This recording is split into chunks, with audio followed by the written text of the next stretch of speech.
pays mieux que la Nouvelle-Zélande mérite qu'on lui attribue ce précepte de La Fontaine. On a souvent besoin d'un plus petit que soi.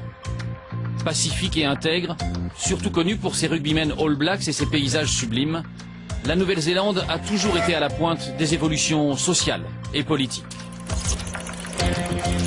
Au XIXe siècle, elle a été la première à donner le droit de vote aux femmes ou la journée de travail de 8 heures, 50 ans avant la France.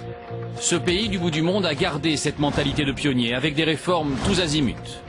Alors aujourd'hui, les choix de société des Néo-Zélandais peuvent-ils être un modèle pour le reste de la planète? Sur l'environnement par exemple, la Nouvelle-Zélande a été le premier pays au monde à bannir le nucléaire de son territoire. 73% de notre électricité est produite par des énergies renouvelables. On est vraiment béni des dieux pour nos richesses naturelles. Le développement durable, les produits bio ou écolos sont devenus le credo et le moteur économique d'un pays qui se veut 100% pur. Il y a 25 ans, la Nouvelle-Zélande a supprimé toutes les subventions à ses paysans. Aujourd'hui, l'agriculture néo-zélandaise est ultra compétitive et ses exportations inondent le marché mondial. Comment font-ils? Pourquoi ça marche? Une expérience aux antipodes des pratiques européennes. Moi j'ai toujours adoré mon boulot. Et en plus, plus j'avance dans ma carrière d'agriculteur et plus ça marche. En Nouvelle-Zélande, pas de débat sur l'identité nationale. Le multiculturalisme est assumé. Le pays affiche fièrement ses racines maoris. Même si les problèmes sociaux demeurent, les tribus sont intégrées à la vie politique et économique. Il y a une radio, puis ensuite une télé. C'est un peu notre navire amiral pour porter la langue maori vers le futur. Pour que les enfants maoris puissent regarder la télé et entendre parler dans notre langue. Ici à l'école l'après-midi, c'est rugby. Et ce n'est pas un hasard. Ce sport incarne à merveille les valeurs chères au pays. Courage, persévérance et modestie. Le rugby, c'est comme le football en Europe. C'est notre sport national. Et les All Blacks sont les meilleurs joueurs du monde. Et ils vont gagner la Coupe du Monde, ici en Nouvelle-Zélande. À 3 mois de la Coupe du Monde, nous verrons pourquoi tout un peuple rêve de voir ces All Blacks au sommet du rugby mondial. Alors, la Nouvelle-Zélande est-elle vraiment le dernier paradis sur Terre? Voici le 33e numéro d'Un œil sur la planète. Ce qui est important, c'est de regarder la planète, de la faire du bien.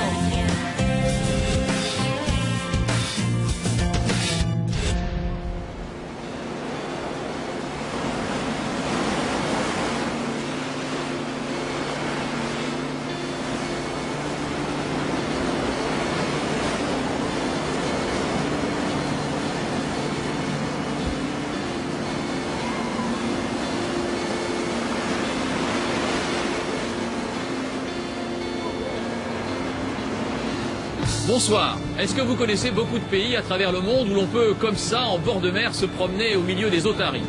Eh bien, la Nouvelle-Zélande, c'est ça. Des paysages absolument magnifiques et une nature très authentique que les Néo-Zélandais entendent bien préserver. Leur devise, 100% pur. Alors, est-ce qu'il s'agit seulement d'un slogan pour touristes ou d'une réalité? L'enquête est menée par Romain Messi et Mathieu Birnet.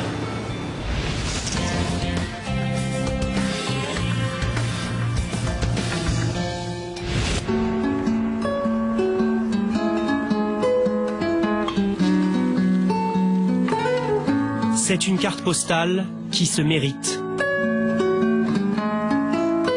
Un rêve de nature et de solitude pour ceux qui ont traversé les océans. Anita est hollandaise, Ben est australien, et c'est en amoureux qu'ils découvrent pour la première fois ce bout du monde. C'est parfait, j'ai le vert, la neige et le ciel.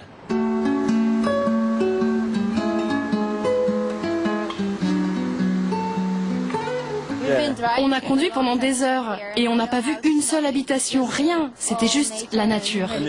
Et l'air, ouais, l'air est tellement pur, tout est vert partout, des paysages magnifiques. Cette terre de randonneurs accueille ce jour-là 4 Français. Ils ont démissionné de leur travail il y a 3 mois pour voir ça. C'est magnifique, là-bas vous avez juste un petit lac avec des icebergs, donc voilà, avec un petit glacier qui descend sur le lac. Avec la lumière du matin, c'est très très très beau. Mais pour embrasser les fabuleux paysages de Nouvelle-Zélande, Encore faut-il en accepter toutes les règles et obtenir à la douane son droit d'entrée. C'est au nord du pays, à l'aéroport d'Auckland, que débarquent 3/4 des touristes sur le sol néo-zélandais. Avec, comme étrange accueil, une tête de mort. Impossible de rater ces affiches étonnantes et la mise en garde, ce fruit n'est pas le bienvenu dans le pays. Cette poubelle est la dernière échappatoire avant contrôle et sanctions. Vous avez des fruits sur vous? De la nourriture? Des épices? Chose inattendue, c'est bien à l'arrivée que les bagages sont passés sans exception au rayon X. Et ici, il y a apparemment tout aussi grave que les explosifs. Qu'est-ce que vous cherchez exactement? En particulier, tout ce qui ressemble à de la nourriture. Tous les aliments qui sont interdits ici en Nouvelle-Zélande, comme les produits frais, la viande... contrôle celui-là. Le miel, mais aussi les chaussures de rugby. Et au même instant, une paire de chaussures vient justement d'être saisie. Margaret Dishkeuil est membre de la cellule de biosécurité. Elle les emporte au laboratoire pour nettoyage immédiat. Pas question de prendre un risque de contamination écologique. Il y a une menace potentielle car il y a de la terre sur cette semelle. Et on ne sait pas ce qu'il y a dedans. Il peut y avoir toutes sortes de bactéries, ou même des graines. Donc vous faites la lessive tous les jours? On fait la lessive tous les jours, exactement. Ce n'est pas notre tâche préférée, mais il faut le faire.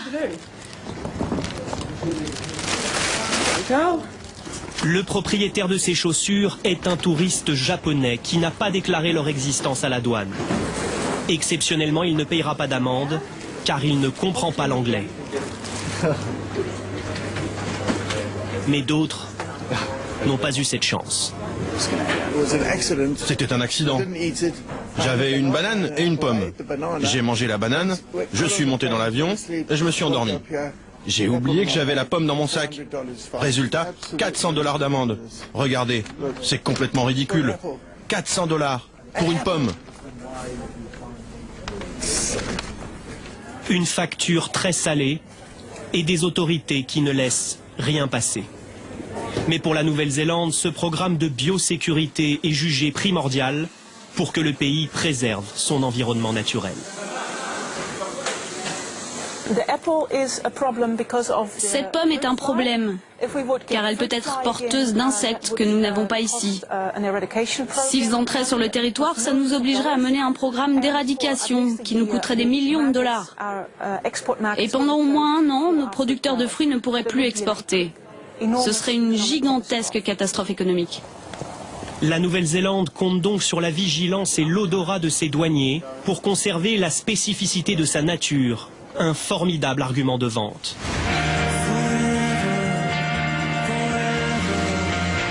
Cette campagne du tourisme néo-zélandais vante la jeunesse d'un pays découvert par les Européens il y a moins de 400 ans, au paysage paradisiaque.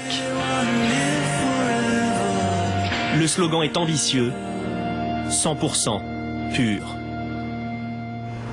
Un idéal de pureté que la Nouvelle-Zélande peut revendiquer. 1/3 du pays est composé de parcs nationaux protégés, avec une faune et une flore uniques au monde. Mais la préservation de ce patrimoine naturel a un prix, un combat permanent contre l'envahisseur.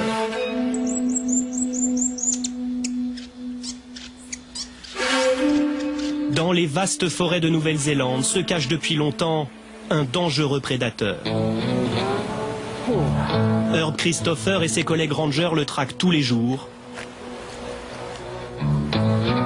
Et ils ont appris à repérer sa trace.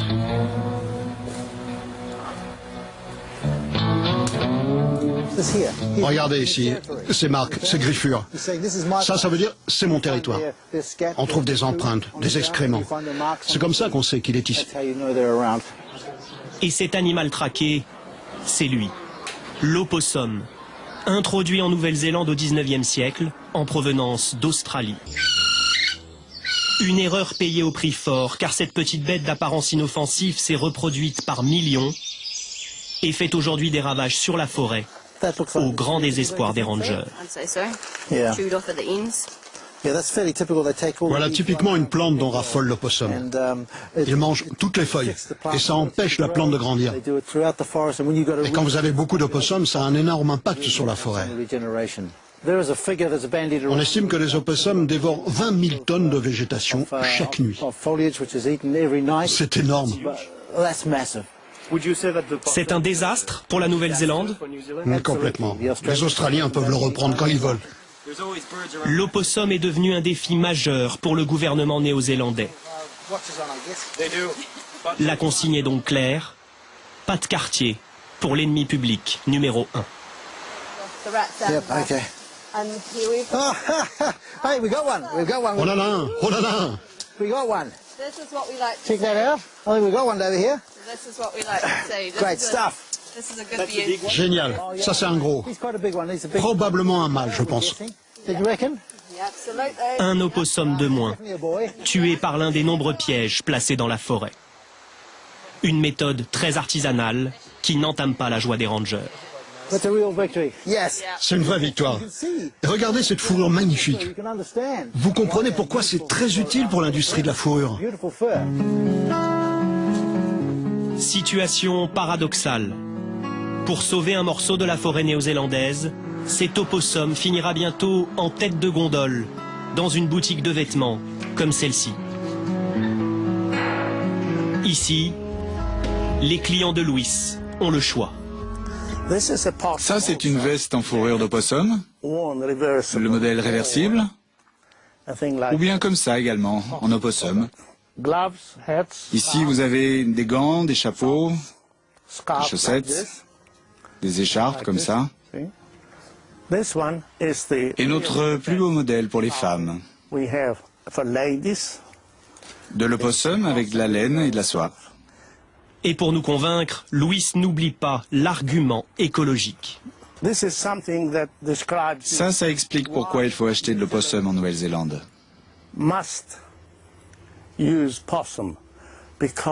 Parce qu'ils mangent et détruisent toutes nos forêts. C'est expliqué ici. Donc c'est bien d'acheter de la fourrure? Oui, vous rendez un grand service au pays. Mais les bonnes vieilles méthodes de trappeurs ne suffisent plus pour endiguer le phénomène. La Nouvelle-Zélande opte donc pour les grands moyens. Plusieurs fois par an, des hélicoptères déversent ce poison appelé le 1080. C'est l'arme anti-opossum pour sauver les forêts du pays. Mais difficile pour les rangers de justifier le caractère écologique d'un produit apparemment dangereux. Le poison est mortel pour les chiens? Oui, particulièrement pour les chiens. Pas pour les humains? Non, pas mortel. Il y a une échelle de dangerosité. Et les chiens sont tout en haut. Les gens aiment bien les promener dans cette forêt. Alors on doit s'assurer qu'ils savent qu'il y a un risque d'empoisonnement. Les 5 chiens de Kate Winters n'ont pas péri dans la forêt.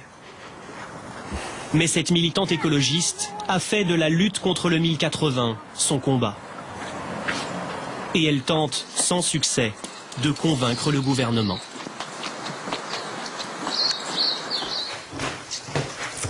Vous voulez connaître les effets du 1080?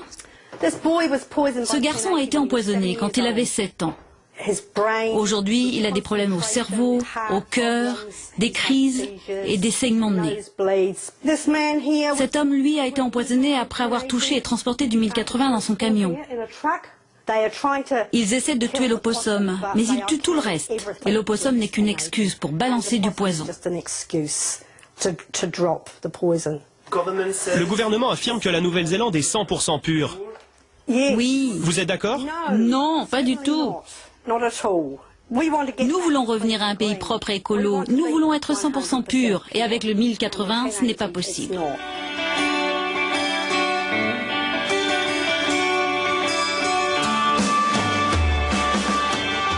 Dans cette course à l'écologie, les Néo-Zélandais se déchirent parfois, mais ils se rassemblent le plus souvent. Et sans surprise, un combat mobilise depuis des décennies l'ensemble du pays le nucléaire.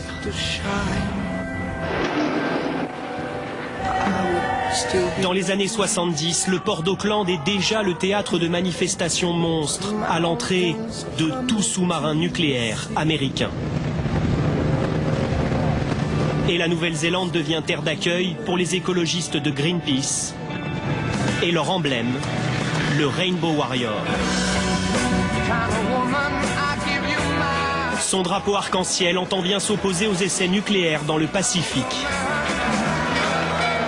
Mais les sourires seront de courte durée.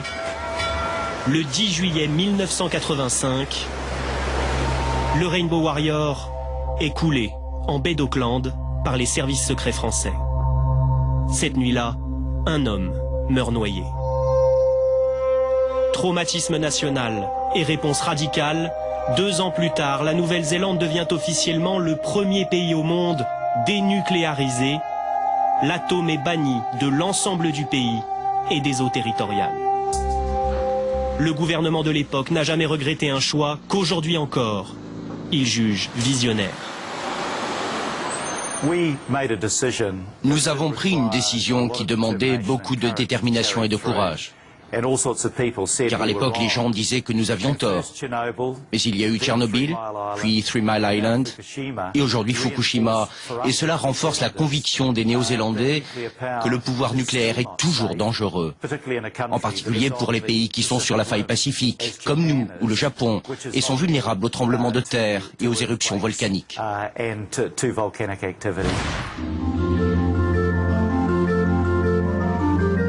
Ces volcans toujours en activité, la Nouvelle-Zélande en a donc fait une force plutôt qu'une faiblesse.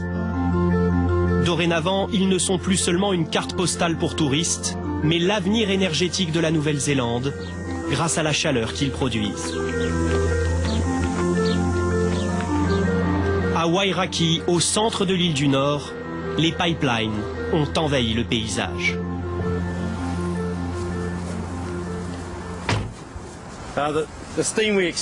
On va extraire la vapeur à 2000 mètres de profondeur. Quand elle remonte, elle est à plus de 200 degrés. Et elle est propulsée à 200 km/h dans les tuyaux que vous voyez ici. 2 nouvelles usines comme celle-ci seront bientôt construites à proximité et fourniront de l'électricité à plus de 500 000 foyers. Mais pour produire suffisamment d'énergie, le pays du long nuage blanc s'est tourné vers ce qu'il possède de plus cher, l'or bleu.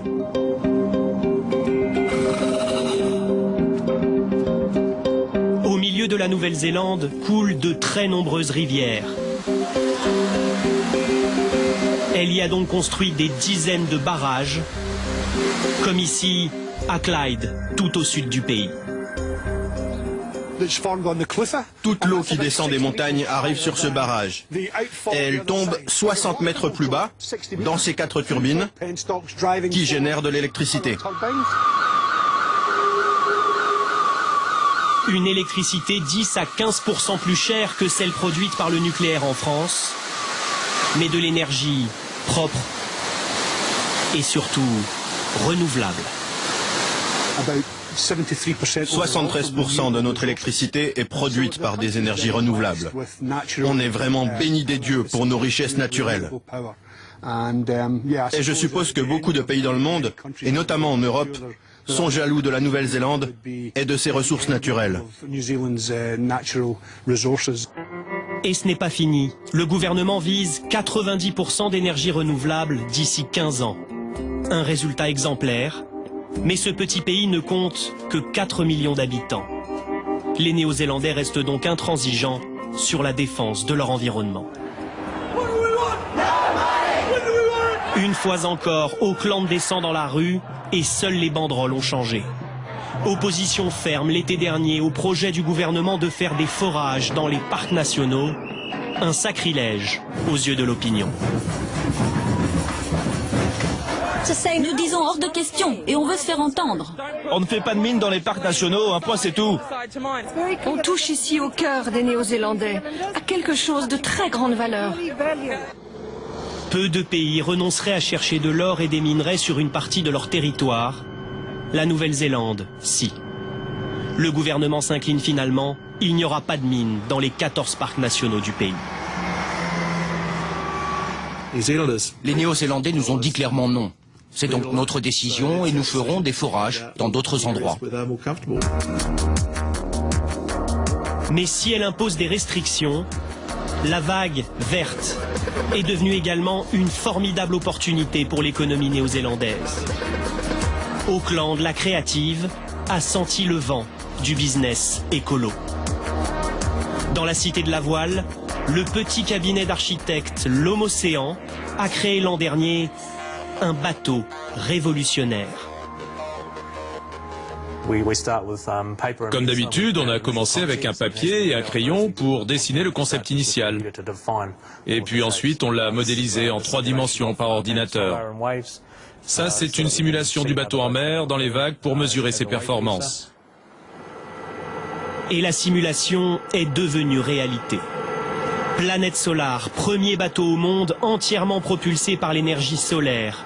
Pas de voile, pas une seule goutte d'essence, mais des dizaines de panneaux photovoltaïques. Le bateau entreprend actuellement un tour du monde. Grâce à lui, L'Homme-Océan s'est fait un nom à l'étranger et a prouvé son goût pour l'innovation durable. On aime les défis. Si quelqu'un nous demande un bateau sans carburant, propulsé par le soleil ou qui ne rejette pas de CO2, alors on est preneur. Tant que le projet respecte les lois de la physique, on lui donnera sa chance. À quelques kilomètres du port, l'entreprise Pitango relève de son côté un défi beaucoup moins technologique.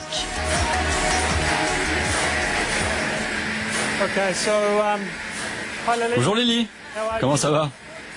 Bien? Nous faisons une soupe de nouilles au poulet aujourd'hui. Et ces dames sont en train d'émietter le poulet. Cette petite entreprise prépare à la marmite plus de 20 000 plats cuisinés par jour. Mais ici, tout est fait à l'ancienne, de manière artisanale. Les légumes 100% bio y sont préparés à la main pour consommer un minimum d'électricité.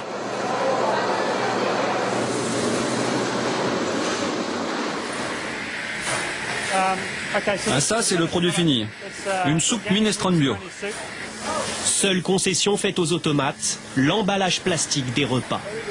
Une démarche loin d'être farfelue car l'entreprise Pitango paye au gouvernement toutes ses émissions de CO2 en échange d'un label carbone zéro.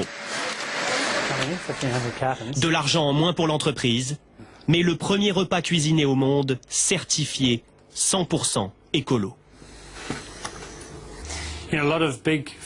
Ah, vous savez, beaucoup de grandes entreprises agroalimentaires se foutent de l'environnement.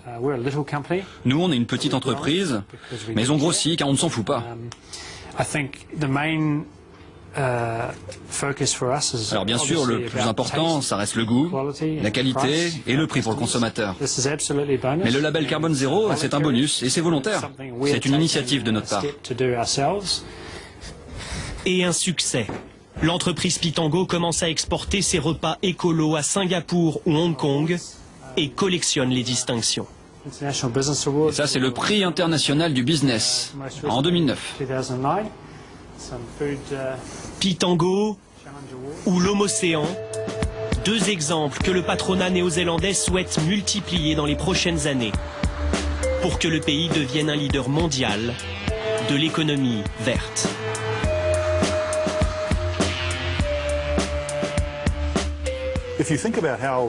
Quand vous regardez la place de la Nouvelle-Zélande dans le monde, on est un petit pays, loin de tout.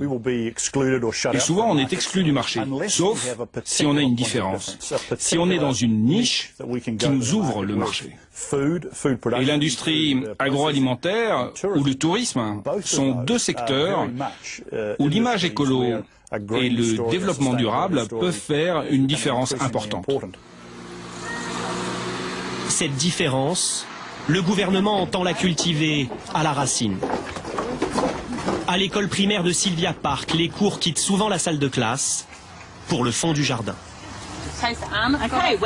Bienvenue dans notre potager. On a déjà planté plein d'épinards et ça pousse très bien. Qui peut me dire ce qui est au bout? Du cresson? Oui, du cresson, très bien. Dès l'âge de 5 ans, les élèves apprennent ici à faire pousser leurs légumes, 100% bio. Arrache-le lentement. Regarde la taille de celui-là. C'est bon? Ah oui. Ça pique. Mais c'est très bon. Et c'est toi qui l'as planté? Oui, c'est nous qui l'avons planté. Sylvia Park est une école dite environnementale. Au milieu de ces arbres et de ces plantes propres à la Nouvelle-Zélande, les écoliers récitent quotidiennement la leçon. Ça veut dire quoi, ne pas être gourmand? Ne prendre que ce dont on a besoin. Et rappelez-moi, pourquoi c'est important le développement durable?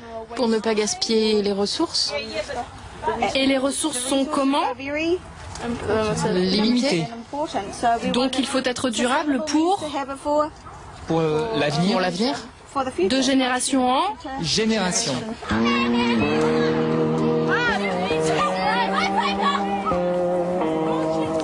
Les enseignants en font le pari. Une fois devenus grands, ces jeunes Néo-Zélandais sauront se souvenir que l'écologie est au moins aussi importante que le rugby.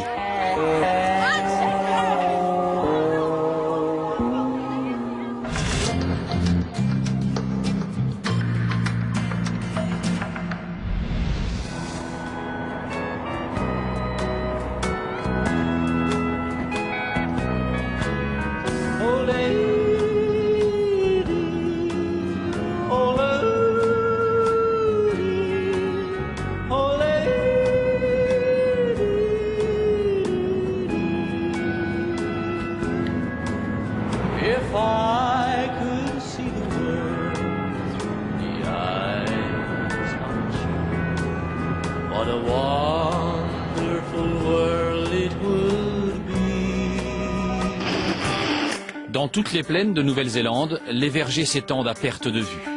Le kiwi, l'emblème national, mais aussi la pomme. Le pays exporte sa production dans le monde entier.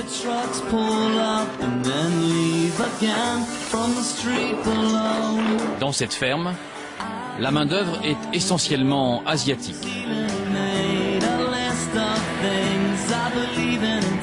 Une exploitation qui est un peu à l'image de toute la filière agricole néo-zélandaise. Elle obtient des résultats incroyables. Regardez. La Nouvelle-Zélande est composée de 2 îles principales, l'île du Nord et l'île du Sud. Sa superficie est comparable à celle de l'Italie ou du Japon. Les 2 tiers des terres du pays sont consacrées à l'agriculture. Et son produit phare, c'est le lait. Avec autant de vaches que d'habitants, la Nouvelle-Zélande assure le tiers du marché mondial des produits laitiers. Elle est leader mondial du lait en poudre et fournit la moitié du marché mondial du beurre. Avec 200 fromages fabriqués localement, c'est aussi le 5e exportateur mondial de fromage.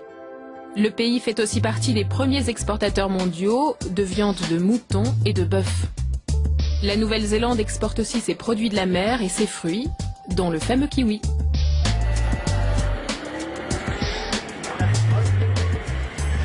Franchement, pas mal pour un pays de seulement 4 millions d'habitants. Mais là où les Néo-Zélandais font encore plus fort, c'est que tous ces résultats, ils les obtiennent sans aucune subvention. La Nouvelle-Zélande est le premier pays à les avoir supprimés il y a maintenant 25 ans. Alors, comment font-ils? Le reportage est signé Jenny Briffa et Fred Capron.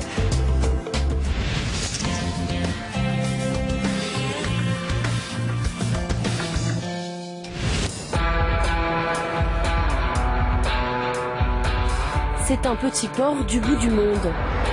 Vous n'en avez sûrement jamais entendu parler. Et pourtant, votre gigot néo-zélandais du dimanche a toutes les chances d'être passé par là. Car Port Chalmers est le premier du pays pour l'exportation d'agneaux. Une fierté pour son directeur. Ouais, on exporte beaucoup de nourriture, de l'agneau, du bœuf et des produits laitiers. Chaque année, 30 000 containers d'agneaux partent d'ici. Pour inonder la planète d'agneaux, c'est l'effervescence, jour et nuit. Port Chalmers ne dort jamais. Mais comment expliquer que ce petit pays fournisse à lui seul la moitié des moutons de la planète? Pour comprendre cette réussite, nous avons remonté toute la chaîne de production. Et en voici le premier maillon. Pas les moutons, non, mais l'herbe, le véritable trésor de la Nouvelle-Zélande. Les troupeaux ne mangent que ça. Chaque semaine, David Rose arpente ses enclos avec cette curieuse machine. Elle mesure l'herbe. Bon, mais je vais prendre une dernière mesure. C'est 62 881. Alors je vais donner 1,9 kg de matière sèche d'herbe à chaque bête par jour. Calculatrice en main, David se lance dans un calcul savant pour savoir combien de temps son troupeau peut rester sur cet enclos en mangeant la quantité idéale d'herbe. Alors ça donne 5,34 jours. Donc je vais diviser cet enclos en 5 jours. Il ne reste plus qu'à faire venir le fameux troupeau. David, combien vous avez de moutons là? Oh, juste un peu plus d'1 millier ici. Juste, ce n'est pas beaucoup pour vous? Non, on peut en avoir 2 fois plus ici. En France, un troupeau compte en moyenne 130 moutons. Mais en Nouvelle-Zélande, la taille des exploitations permet d'être plus ambitieux. J'ai presque 200 hectares, 189 exactement. Ça, c'est la moyenne? Non, pour être dans la moyenne, il faut 400 hectares. L'équivalent de 800 terrains de football. Des terres immenses et surtout une nature généreuse, c'est l'équation miracle. Je pense que notre principal avantage, c'est le climat tempéré. On a assez de pluie toute l'année. Il ne fait pas trop chaud en été, ni trop froid en hiver. Donc on n'a pas besoin d'abriter nos troupeaux. L'herbe pousse naturellement dans tout le pays et on peut même la faucher pour en faire du fourrage pour l'hiver. Pas d'irrigation, pas de bergerie, pas de foin à acheter. David a peu de frais. Résultat, un revenu confortable. Avant, les gens qui travaillaient dans l'industrie, ils détestaient leur boulot. Mais ils avaient une bonne paye. Moi, j'ai toujours adoré mon boulot. Et en plus, financièrement, plus j'avance dans ma carrière d'agriculteur et plus ça marche. Et j'adorerais que mes enfants reprennent le flambeau, mais on verra. Un discours optimiste, devenu rare en France. Mais si David et ses collègues s'en sortent aussi bien, ce n'est pas uniquement grâce aux vertes collines néo-zélandaises. Leur deuxième atout, c'est le regroupement dans de larges coopératives.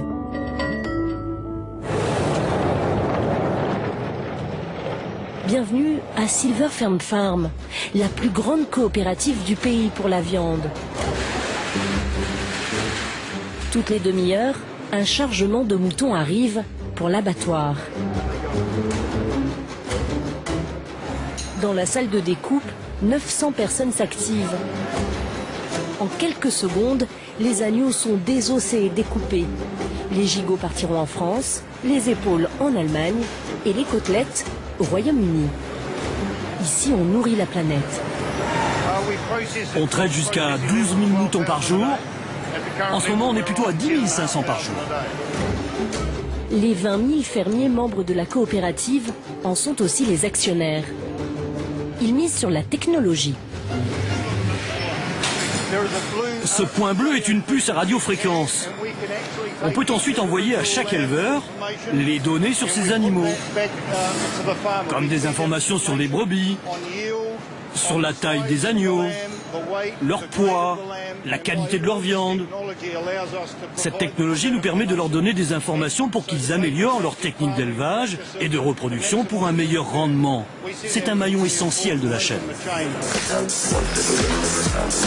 Dans l'abattoir aussi, on cherche à avoir le meilleur rendement possible.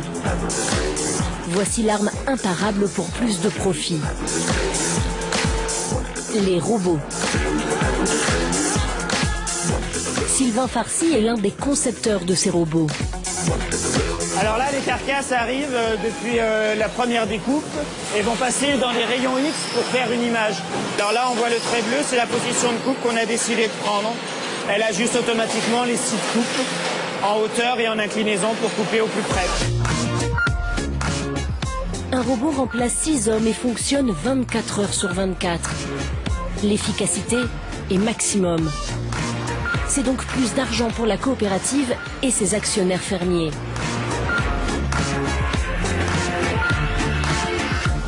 En bout de chaîne, les morceaux de viande sont surgelés ou réfrigérés. Puis direction les conteneurs. Celui-ci part pour l'Europe. Coût du trajet, à peine 30 centimes d'euros par kilo. Résultat, sur nos étals, les agneaux de Nouvelle-Zélande sont les moins chers du marché. Pourtant, ils sont produits sans aucune subvention.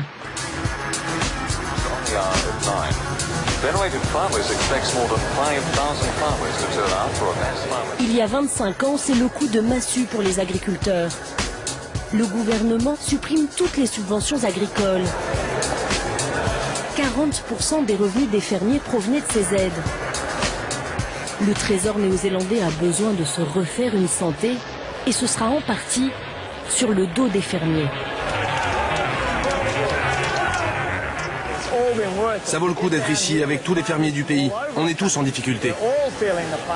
Pourtant, le gouvernement reste inflexible.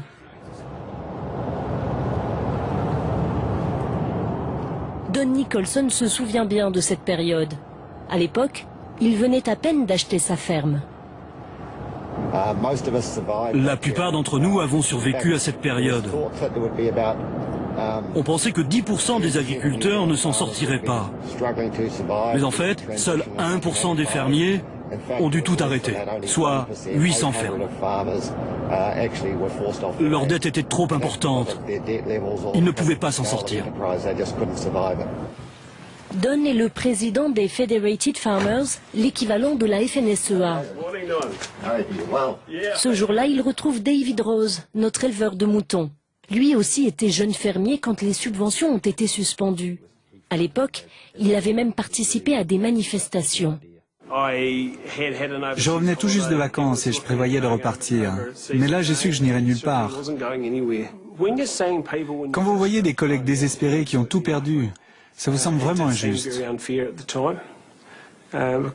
Certaines de ces personnes avaient dû mettre jusqu'à 5 ans d'économie dans leur ferme. Et en 3 mois, les taux d'emprunt ont doublé et la terre a perdu les 3/4 de sa valeur. Ils étaient vraiment en faillite. Pourtant, aujourd'hui, David et Don ne veulent surtout pas revenir aux subventions. Car désormais, leur productivité bat des records. Aujourd'hui, nos fermes sont beaucoup plus grandes. Sur chaque exploitation, il y a moins de main-d'œuvre qu'avant.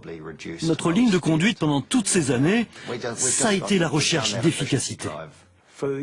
Quand les temps étaient durs, les gens venaient me voir et me disaient « Pourquoi tu ne trouves pas un vrai travail ?» Et je disais « Mais j'ai un vrai travail, je suis fermier à plein temps. » « Oui, mais quelque chose qui paye. » Et c'est les mêmes gens qui en 2001 sont revenus vers moi en me disant « Dis-moi en plus sur la ferme. » Parce que là, à ce moment-là, ça rapportait gros.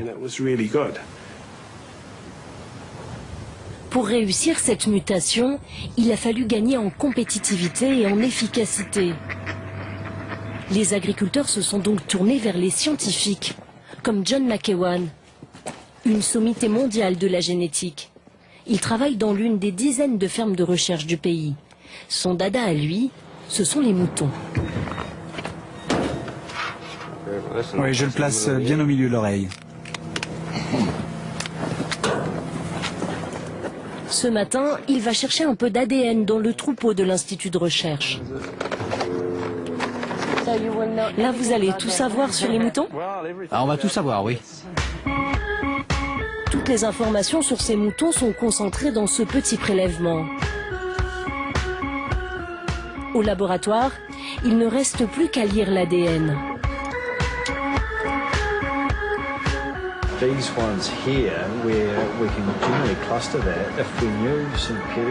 Et voici la carte génétique d'un mouton.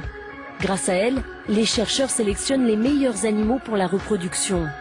Des créatures de rêve en quelque sorte, qui ont un prix. Les fermiers financent la moitié des recherches sur l'agriculture. Les fermiers veulent un animal qui rapporte de l'argent avec le minimum de travail. Ils veulent un mouton très rustique et résistant aux maladies pour éviter de s'en occuper tout le temps. Et tant qu'à faire, ils veulent aussi un animal avec beaucoup de viande et de la laine de bonne qualité. Ça tombe bien, le docteur McEwan a ça en magasin. Celui-là, c'est le meilleur animal de Nouvelle-Zélande. Il est classé numéro 1. Il rapporte 25,87 $ de plus qu'un animal né en 1995. Les agriculteurs privés de subventions se concentrent logiquement sur ce qui paye le plus. En Nouvelle-Zélande, il y a un meilleur investissement que l'agneau. Le lait. Le cheptel laitier a même doublé en 25 ans. Car ces ruminants sont véritablement des vaches à lait. Elles rapportent énormément. Du coup, elles remplacent peu à peu les agneaux, comme dans cette ferme.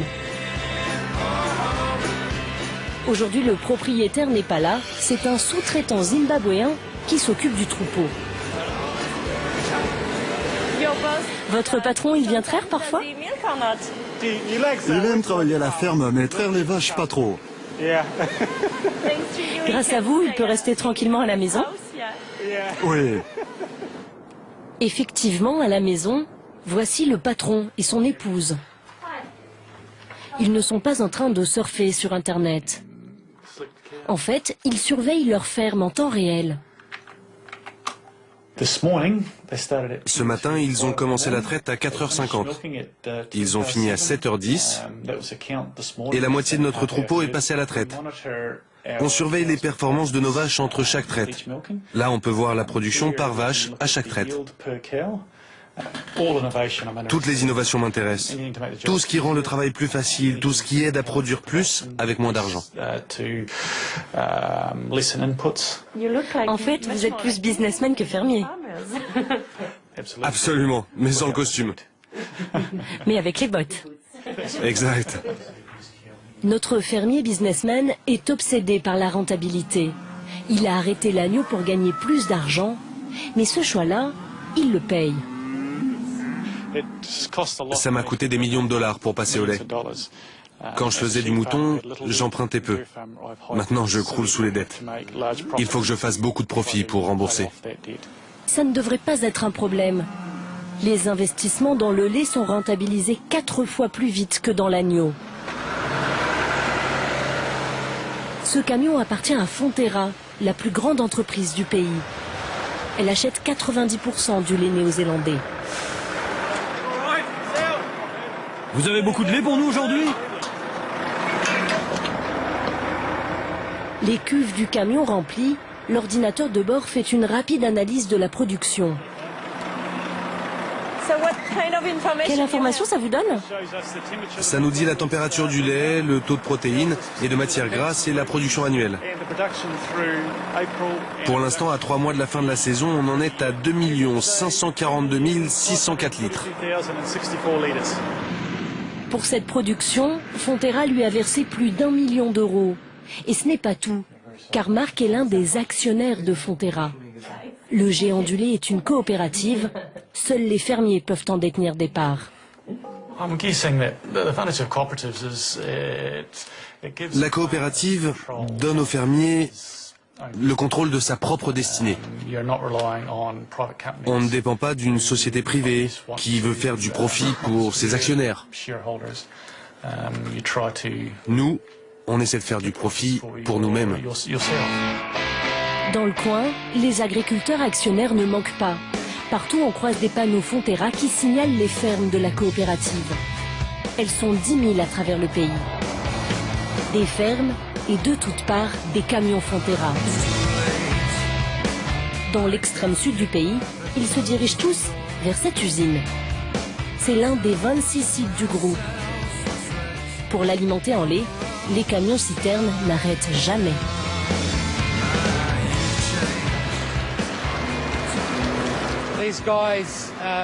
En tout, ces camions vident leurs citernes 330 fois en 24 heures. Ça fait 15 millions de litres de lait par jour. Les gars s'assurent de passer dans toutes les fermes. Il faut que l'on ait en permanence suffisamment de lait pour que l'usine travaille sans s'arrêter. Ça y est, c'est fini. Prêt pour un nouveau tour?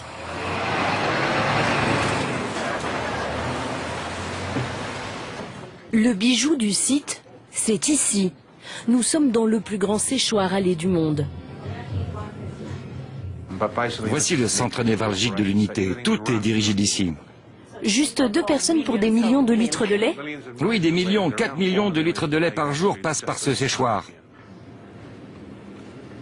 Avec Murray, nous pénétrons dans le cœur de l'usine, là où le lait de Mark, notre fermier, est transformé en poudre. Dans ces cuves, l'eau contenue dans le lait va s'évaporer.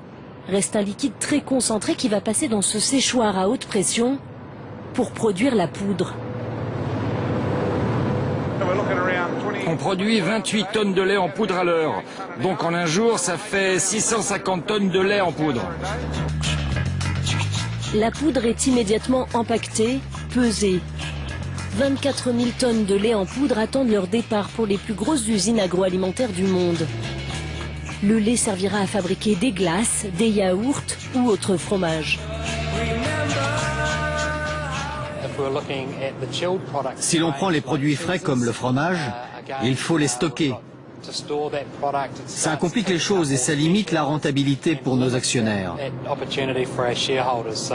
Stratégiquement, le lait en poudre est le meilleur produit pour nous. La coopérative est le premier exportateur du pays. C'est à Auckland que la stratégie du groupe est élaborée. Fonterra est une machine de guerre. Voici son quartier général. La société vend 90% de sa production à l'étranger, notamment grâce à des enchères sur Internet. Quel volume de lait en poudre écrémé on met aux enchères mardi? Je crois qu'on est à 12 000 tonnes. Un tiers des produits laitiers sur les marchés internationaux viennent de Fonterra. Un géant qui dicte ses prix à toute la planète. Ces tarifs aux enchères sont devenus une référence pour tous les producteurs du monde. On a un impact sur les prix mondiaux. Quand les producteurs voient les prix sur nos enchères, ils réagissent. Si les prix montent, ils vont produire plus chez eux pour vendre plus cher. Et si les prix baissent, ils vont produire moins de lait. Avant nos enchères, on prenait tous des décisions en devinant l'état du marché. Maintenant, c'est plus concret, car tout est basé sur de vrais échanges, de vrais gens, de vrais producteurs, qui paient du vrai cash pour de vrais produits. C'est plus fiable pour nous. En 10 ans à peine, la coopérative s'est imposée comme un géant mondial du lait. Quand on demande à son PDG la recette du succès de Fonterra, il répond naturellement que c'est grâce aux 10 000 fermiers actionnaires de la coopérative. C'est patron, comme il dit. Dans d'autres parties du monde, quand les agriculteurs traversent une mauvaise période, la première chose qu'ils font, c'est aller voir leur gouvernement pour obtenir de l'aide. En Nouvelle-Zélande, les fermiers veulent s'adapter et réduire leurs coûts de production pour traverser les difficultés seuls. Ici, il n'y a pas de soutien du gouvernement. Nos fermiers se frottent aux marchés internationaux depuis très longtemps. Ils ont donc inventé une manière de faire du business à la ferme qui est plus apte à amortir les chocs systémiques et qui est beaucoup plus efficace. Plus efficace, mais aussi plus polluant. Retour dans le sud du pays. Dans tous les champs, on voit fleurir ces épandeurs. Ils aspergent les sols d'engrais pour doper la pousse de l'herbe et nourrir des vaches toujours plus nombreuses. Sue Mathurin est écologiste. Elle nous conduit dans l'un des hauts lieux de la biodiversité mondiale. Mais sur la route, évidemment, nous croisons des vaches. Sur ce site, on a vu le nombre de vaches laitières passer de 2300 dans les années 90 à 20 400 aujourd'hui. C'est 10 fois plus.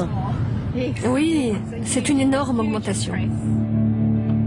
Ces Ces fermes laitières sont situées près du marais de Waituna, un joyau de la nature. Problème, les effluents et les engrais s'infiltrent dans le sous-sol et viennent polluer les eaux. Les taux de phosphore et de nitrate sont en constante augmentation. Il va y avoir une prolifération des algues. Elles vont s'accaparer l'oxygène du marais, ce qui risque de tuer les poissons et les autres plantes aquatiques. Quand on commence à perdre ces plantes qui filtrent les nutriments, le lac peut devenir toxique. Toutes les régions laitières sont concernées par la pollution des cours d'eau. Le gouvernement s'en est même ému. Car ces vertes collines profitent aussi au tourisme, un secteur qui rapporte autant que le lait. Les fermiers vont devoir se faire à un nouvel impératif, ménager leur verre du pays.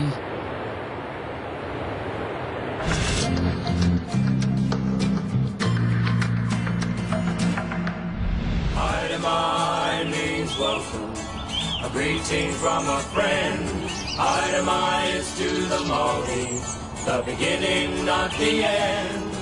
Hawaiians say aloha for hello, love and goodbye. Et dans ce pays où la terre semble bénie des dieux, certains sont venus de loin, de très loin, pour la faire fructifier. Jean-Marie Bourgeois est tombé amoureux de la région de Marlborough il y a maintenant 10 ans. Lui, le vigneron de Sancerre, en mal d'aventure et de terrain à conquérir. 10 années d'exploitation qui lui permettent aujourd'hui de tirer un premier bilan et de comparer en connaissance de cause les systèmes français et néo-zélandais.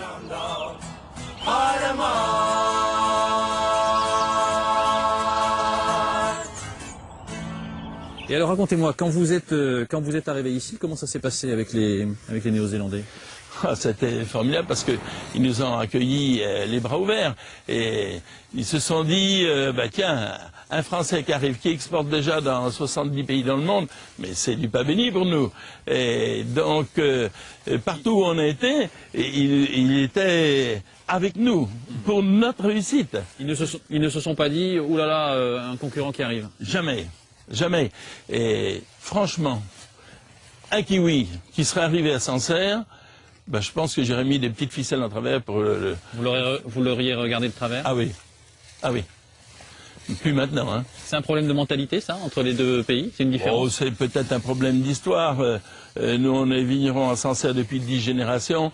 On ne peut pas avoir l'esprit ouvert comme ceux qui ont 3 ou 4 générations qui sont ici, qui vivent ici. Et à l'origine, qui ont beaucoup aidé pour s'implanter, parce qu'ils venaient d'un autre pays où ils ne gagnaient pas leur vie, où ils mouraient de faim. Alors, il y a toute une histoire de partage ici. C'est ça quand on parle du Nouveau Monde? C'est ça que ça veut dire? Peut-être pas partout, mais ici, oui. Le Nouveau Monde, ici, c'est l'accueil.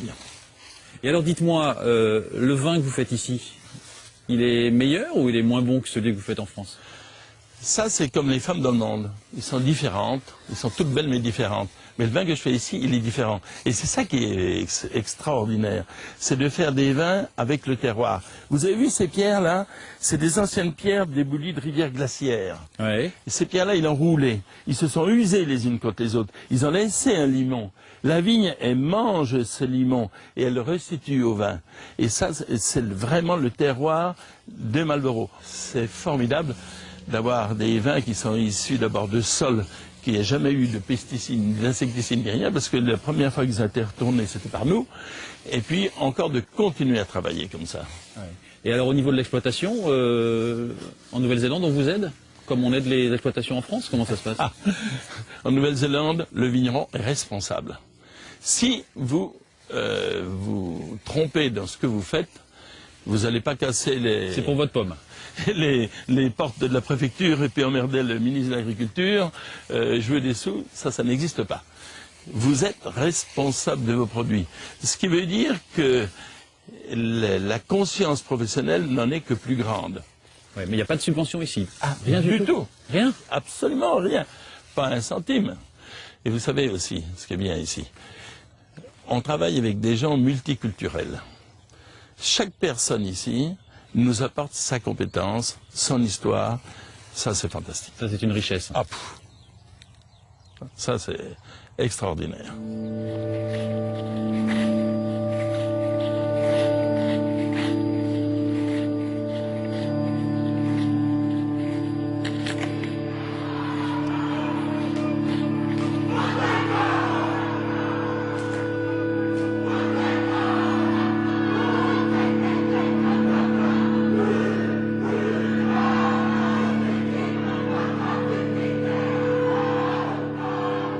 Le 12 mai dernier, Wellington, la capitale, a célébré en grande pompe le retour au pays de plusieurs têtes maoris momifiées. Elles sont restituées par la France, l'Allemagne et des pays scandinaves.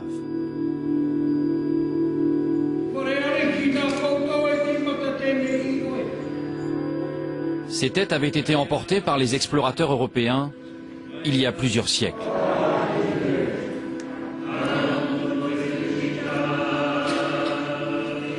À terme, la Nouvelle-Zélande veut récupérer l'ensemble des dépouilles maoris dispersées à travers le monde.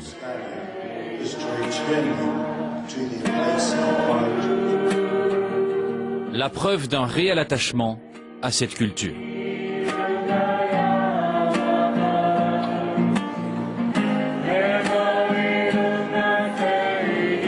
Cette histoire et ses racines maoris, aujourd'hui, les Néo-Zélandais, tous les Néo-Zélandais en sont très fiers. Mais ça n'a pas toujours été le cas. Pas facile de faire cohabiter deux cultures dans un même pays. Regardez le reportage d'Anne Poiré et Ziden Berkous.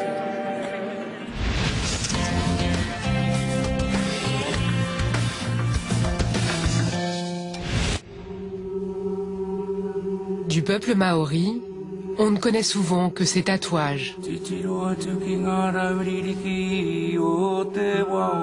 On sait moins que cette culture, portée à même la peau, a été sauvée in extremis.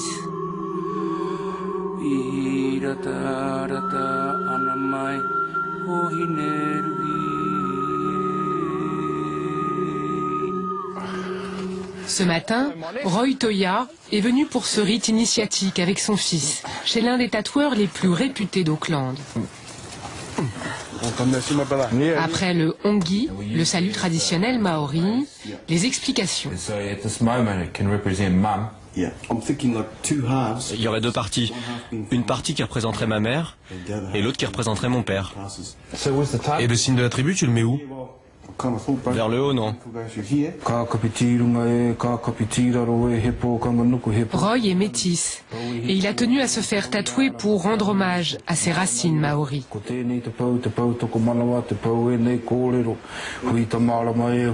C'est avec une prière qu'ils honorent l'âme des ancêtres.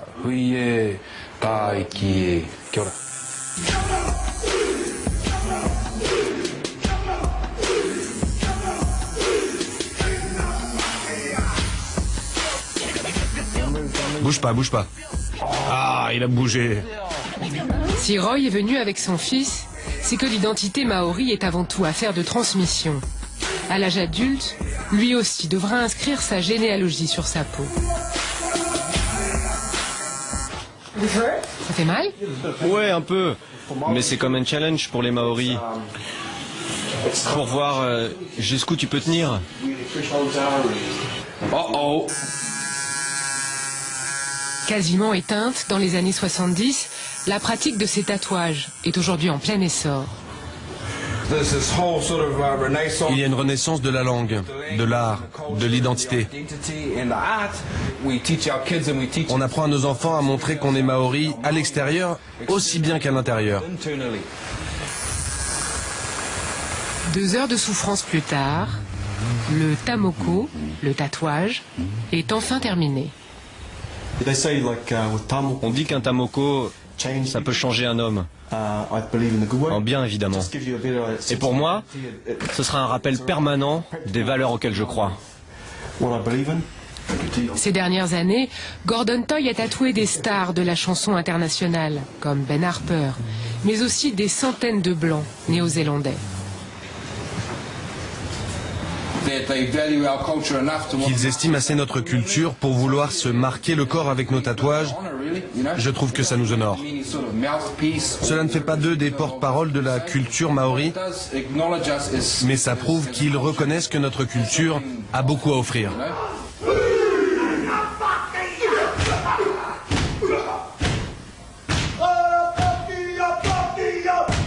La culture maori n'est plus aujourd'hui limitée au tatouage.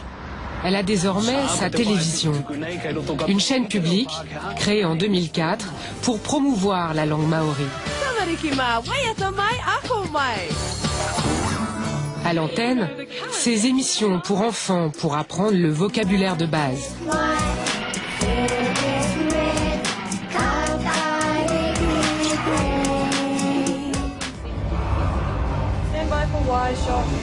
Et chaque soir, Maori Télévision propose son propre JT en maori, un journal que dirige Teanga Nathan. Notre langue était en train de mourir. Mais certains passionnés se sont battus. Ils sont allés en justice en Nouvelle-Zélande et même jusqu'en Angleterre pour demander que le gouvernement fasse quelque chose. Du coup, des mesures ont été prises. Il y a une radio, puis ensuite une télé. C'est un peu notre navire amiral pour porter la langue maori vers le futur. Pour que les enfants maoris puissent regarder la télé et entendre parler dans notre langue. Tous les journalistes sont bien sûr bilingues. Aroa Tretcher travaille ici depuis 3 ans. Aujourd'hui, elle part interviewer une artiste qui chante dans les 2 langues, Miss Black, pour le lancement de son nouvel album. Mais ce n'est pas toujours facile de trouver des interlocuteurs pour ces sujets. Tu as besoin de réunir 3 critères. Quelqu'un qui parle la langue, qui connaisse la réponse à tes questions et qui soit assez à l'aise pour s'exprimer devant une caméra. Alors croyez-vous que vous puissiez toucher le grand public avec des chansons en maori ?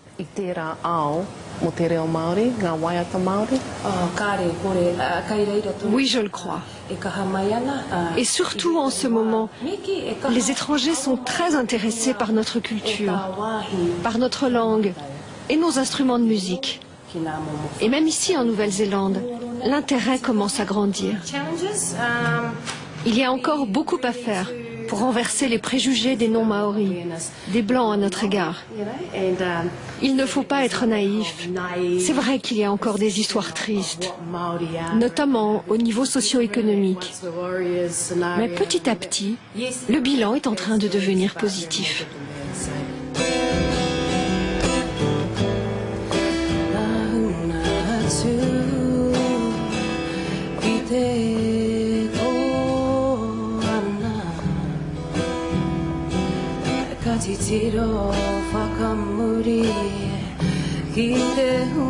Dès le 19e siècle, les Maoris ont pourtant été reconnus. Ils ont leurs représentants au Parlement dès 1867, quand l'Amérique en est encore à abolir l'esclavage. La Nouvelle-Zélande fait alors figure d'exception dans le monde. Aujourd'hui, les Maoris ont encore des sièges qui leur sont réservés. Ils ont aussi leur propre parti et un ministère pour gérer leurs affaires. C'est Pita Sharples, ce Maori de 70 ans, qui en est à la tête. Ça, c'est une pièce très spéciale pour nous les Maoris. Vous voyez, il y a une reproduction du traité de Waitangi. Là, il y a la signature de mon ancêtre. Et si mon ancêtre l'a signé, c'est comme si moi je l'avais signé. C'est dans notre culture. Ça remonte à 1840. Le traité de Waitangi, un traité unique en son genre, qui fonde la nation néo-zélandaise. Il est signé par les tribus maoris et la couronne britannique. Les Maoris y reconnaissent le droit de la couronne à s'installer dans le pays. La couronne y garantit le respect des terres maoris et de leurs ressources en eau notamment. Mais les colons ne vont pas tenir parole. Au fur et à mesure des migrations, ils vont s'accaparer les meilleures terres et petit à petit, les tribus maoris se retrouveront dépossédées jusqu'à devenir des citoyens de seconde zone. Un déséquilibre qui ne s'est jamais vraiment résorbé. Il suffit de venir à Mangaré, une banlieue d'Auckland, pour le comprendre. Les Maoris sont les plus pauvres de Nouvelle-Zélande. Ils représentent 14% de la population mais remplissent la moitié des prisons. Ils sont 2 fois plus au chômage que les Blancs et leur espérance de vie est plus courte. Orapa, 49 ans, vit ici avec une partie de sa famille. 8 personnes à nourrir et pas de travail. Voilà ma maison. Là, c'est une chambre. C'est là qu'un de mes fils et sa femme dorment. Et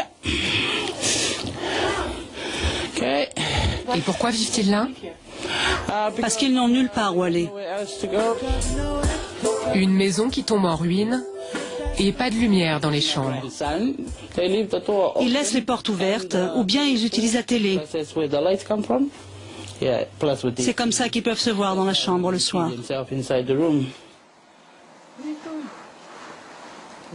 Originaire d'une petite communauté du Nord, Kiri, son beau-fils, est venu comme beaucoup chercher du travail en ville. Depuis, il est au chômage. Oui, c'est vraiment dur. Il faut se concentrer et y croire pour espérer trouver du boulot. C'est la couleur de la peau qui fait ça. Je vois que ça, moi, la couleur de la peau. Et puis il y a les problèmes d'alcool et de drogue, tout ce genre de problèmes. Pas assez néo-zélandais, plus vraiment maori non plus, Kiri fait partie de ces Maoris complètement déracinés. Je connais pas ma culture en fait. Je vais être honnête avec vous, je n'y connais pas grand-chose. C'est une partie de moi qui me manque. Je parlais maori avant, mais j'ai tout oublié.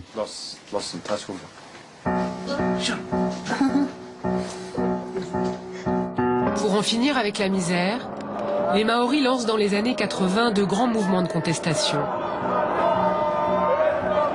Ils demandent que les Blancs honorent enfin le traité de Waitangi. L'année 1990 va marquer un tournant. Ce jour-là, la reine Elisabeth, l'autorité suprême du Commonwealth, auquel appartient toujours la Nouvelle-Zélande, vient célébrer les 150 ans du traité. Mais une manifestante maori parvient à déjouer la sécurité et à atteindre la reine. Cette agression va provoquer une prise de conscience. 5 ans plus tard, la reine en personne va venir présenter des excuses officielles au peuple maori. La couronne britannique demande pardon pour les souffrances infligées. Depuis, Wellington a reconnu aux tribus le droit d'être indemnisées pour les spoliations commises, en leur rendant des terres ou en offrant de l'argent. C'est ici, au tribunal de Waitangi, que les plaintes des Maoris sont déposées par leurs avocats. Le juge Wilson Isaac, un Maori, est à la tête de cette institution qui croule sous les réclamations.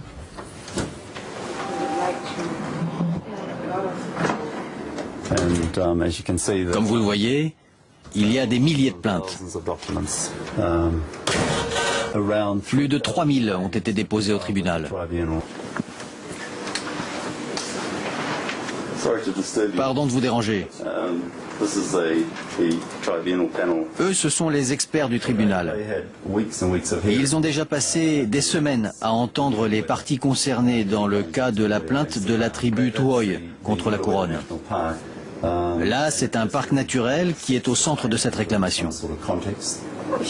Au tribunal, Blancs et Maoris sont à égalité. Ensemble, ils se livrent à une investigation pour savoir comment les terres ont été acquises et surtout lesquelles pourraient être rendues aux Maoris. Vu la pagaille qu'il y a sur place avec toutes ces concessions et tous ces intérêts privés, s'ils récupèrent ce terrain-là, est-ce que ce ne sera pas trop? Est-ce que ça ne risque pas d'envenimer les choses? Ici, il y a un transfert de territoire qui est en cours depuis 20 ans et qui va encore durer 10 ans. C'est une manière de régénérer économiquement la société maori. L'idée derrière ce processus, c'est de soigner les blessures du passé. De construire une société meilleure pour la Nouvelle-Zélande, de solder les comptes et d'avancer ensemble. À titre de compensation, le gouvernement néo-zélandais a déjà versé plus de 500 millions d'euros aux tribus.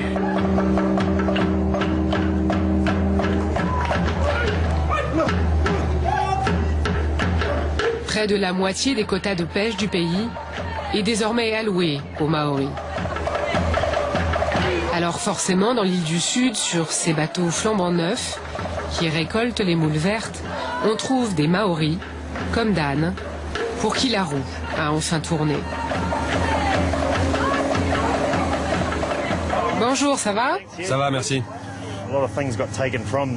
Beaucoup de choses ont été confisquées aux Maoris, il y a longtemps. En compensation, on leur a rendu de quoi pêcher, des quotas, du matériel. Ça fonctionne bien.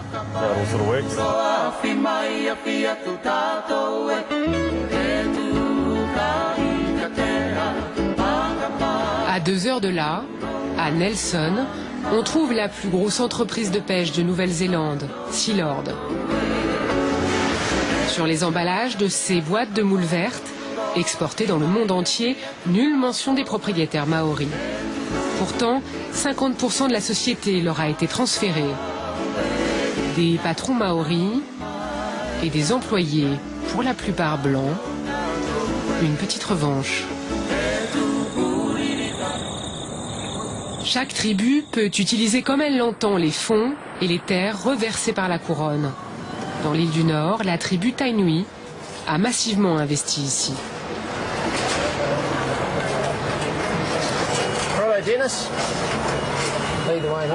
Dans quelques mois, ils vont inaugurer le cinéma le plus high-tech du pays.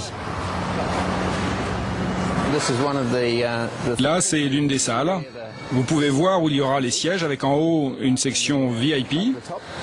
Et là, bien sûr, l'écran géant. Cet homme d'affaires avisé, c'est Mike, un Maori. C'est lui qui gère la récente fortune de la tribu Tainui.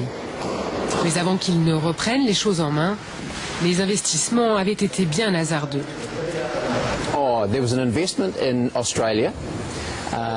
Ils avaient fait des investissements en Australie. Ils avaient acheté un club de rugby. Ils avaient même des tribunes hors de prix pour les matchs. Bref, et ils avaient fait des investissements extravagants dans plusieurs domaines, comme par exemple l'achat d'un hôtel 5 étoiles, très mal situé. Et ça rapportait vraiment peu. De mauvaises décisions ont été prises. Et sur les 170 millions de dollars versés en 1995, eh bien après 8 ans, la tribu n'en avait plus que 140. Depuis, Mike a redressé les choses. Et avec ce multiplex dernier cri, c'est tout simplement le plus grand centre commercial du pays qu'il est en train de bâtir. De quoi garantir 15 millions d'euros de revenus annuels à la tribu. Une belle success story, même si à bien y regarder, c'est une toute petite parcelle de leur terre qui leur a finalement été rendue. Avec mon doigt, je dessine le contour du territoire traditionnel de la tribu. Ça allait du sud de la rivière Waikato jusqu'à Auckland. Là, en rouge, on voit les terrains qui ont été rendus. Ce n'est pas beaucoup par rapport à ce qui avait été pris. Mais l'important était que cette somme ait valeur d'excuse pour ce qui s'était passé. Ça a levé des griefs que nourrissaient les membres de la tribu depuis tant d'années.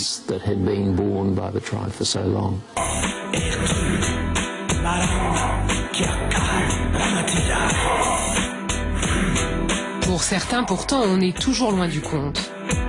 Le groupe Upper Hutt Posse, le premier groupe de rap maori, a mis en mots cette révolte. Il brandit un chiffre.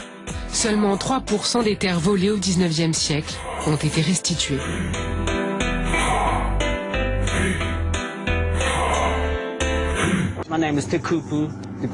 Je m'appelle Tekupu. Mon groupe c'est Upper Hutt Posse. C'est le nom du secteur ici. Ça va jusqu'à la mer. J'emmerde la Nouvelle-Zélande. Ne me traitez pas de kiwi. Aotearoa, tel est le nom de mon pays. Les gens d'ici entretiennent le feu.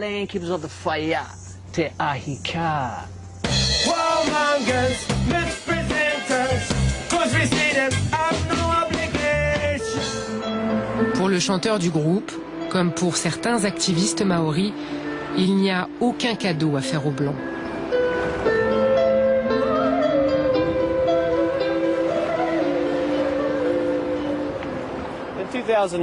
En 2004, on a eu un grand mouvement de protestation maori pour savoir à qui appartient la frange du littoral entre la marée haute et la marée basse. Parce que quand les Anglais sont arrivés, ils ont oublié de mentionner cet espace dans leur législation. Alors les Maoris disent « ça c'est à nous ». Ce débat sur la propriété du littoral n'a pas cessé depuis d'envenimer les relations entre les Maoris et les Blancs. Vous savez, on a les deux extrêmes dans le pays. Du côté des Blancs et du côté des Maoris, je ne dis pas que vous êtes un activiste. Mais il faudrait trouver un terrain d'entente. Je crois que cette question de la terre est encore très conflictuelle. On est en train de glisser vers le racisme. Parce que par exemple, même quand on a des copains maoris, on sent un fossé qui se creuse. Moi, je crois que la Nouvelle-Zélande doit appartenir à tous les Néo-Zélandais. La terre appartient à la couronne, la reine d'Angleterre en l'occurrence, et nous, on est totalement opposés à ça.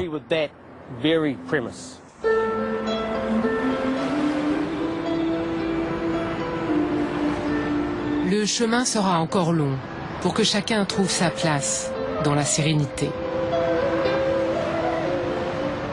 Mais ces dernières années, les Maoris ont su imposer leur culture, marquer les corps et les esprits. Désormais, la Nouvelle-Zélande s'affiche comme une nation biculturelle, résolument.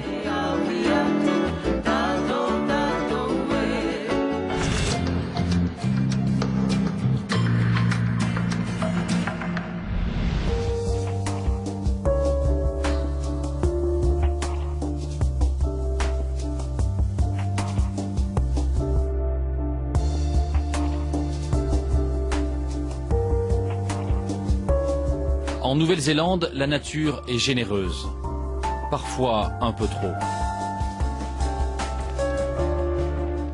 Le 22 février dernier, Christchurch, la deuxième ville du pays, a été frappée par un tremblement de terre meurtrier. Au moins 180 morts, une ville ravagée et des milliards de dollars de dégâts.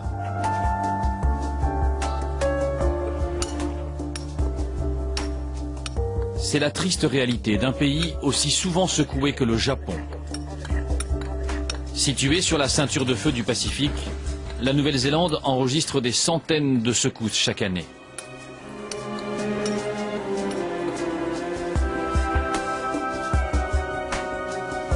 À travers tout le pays, la solidarité avec les sinistrés a été exceptionnelle.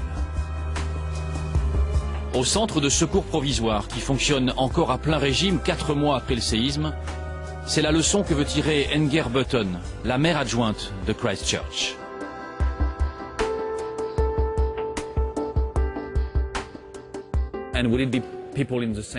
Les gens d'un même quartier se sont mis à partager la nourriture. Comment les choses se sont passées? Oui, les gens ont donné de la nourriture, des repas, les églises ont ouvert leurs portes, les centres municipaux aussi. Ceux qui avaient de l'eau mettaient des panneaux sur leurs portes. Ici l'eau est potable, ici l'eau est gratuite. Tout ce qui pouvait être fait, franchement, ça a été fait. Et cette solidarité, c'est un peu nouveau pour la Nouvelle-Zélande? Eh bien, la Nouvelle-Zélande est connue pour être un pays où les gens sont très amicaux, avec un côté jovial. En général, rien ne nous fait vraiment paniquer, mais bon, chacun a sa propre vie, tout le monde est très occupé. En fait, c'est comme si quelqu'un avait appuyé sur le bouton pause. Et les gens ont réalisé. Ils se sont recentrés sur leurs valeurs, ce à quoi nous sommes attachés, ce en quoi nous croyons le plus. Je crois qu'il y a eu un changement sur ce que sont vraiment nos principes. D'une certaine manière, vous diriez que ce tremblement de terre a été terrible, mais qu'il a apporté une solidarité qui pourrait rester dans l'avenir? Oh oui, je l'espère. La façon dont nous pensons les choses a changé. Ce qui est important pour nous a changé. Et j'espère que nous conserverons ces relations entre les différentes communautés, le fait de faire attention les uns aux autres. Et vous pensez que les gens aujourd'hui commencent enfin à regarder à nouveau vers l'avenir? Oui, je pense que nous commençons à émerger après ce traumatisme, après le stress du début. Les gens commencent à se projeter vers le futur, à faire des projets, vous savez, à préparer les prochaines vacances, ou alors à faire des plans pour les maisons qu'il faut reconstruire, ou même pour la cuisine qu'il faut réaménager, vous voyez. Alors oui, on pense à nouveau à demain. Aller de l'avant, se dépasser et payer de sa personne. Une idée qui fait partie intégrante de la culture néo-zélandaise. Culte du corps, culte de l'effort.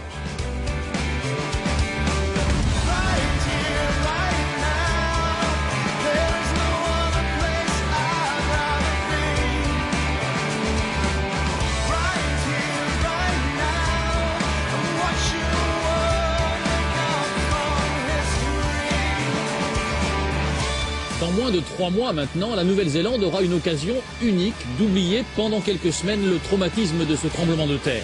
Elle organise la Coupe du Monde de rugby, et le rugby ici, c'est une vraie religion.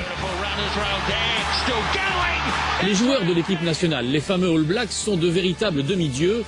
Ils incarnent à merveille l'âme et les valeurs de tout un pays. Le reportage est signé Jenny Briffa et Fred Capros.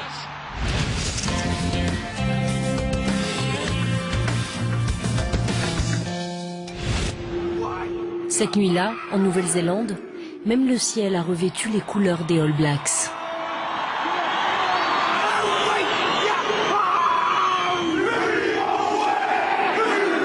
Comme si les ancêtres entendaient ce haka.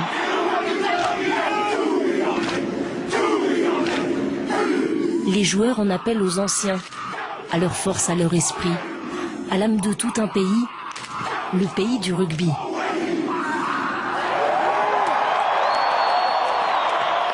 Dans les tribunes, des Français, encore tout retournés par ce haka. Ça donne comme une impression que ça leur donne une force et qu'à chaque fois ils vont gagner, quoi. Vraiment, moi je trouve ça super fort. Rien que pour ça je serais venu, quoi. Rien que pour voir le haka, même si c'est pas pour voir le match.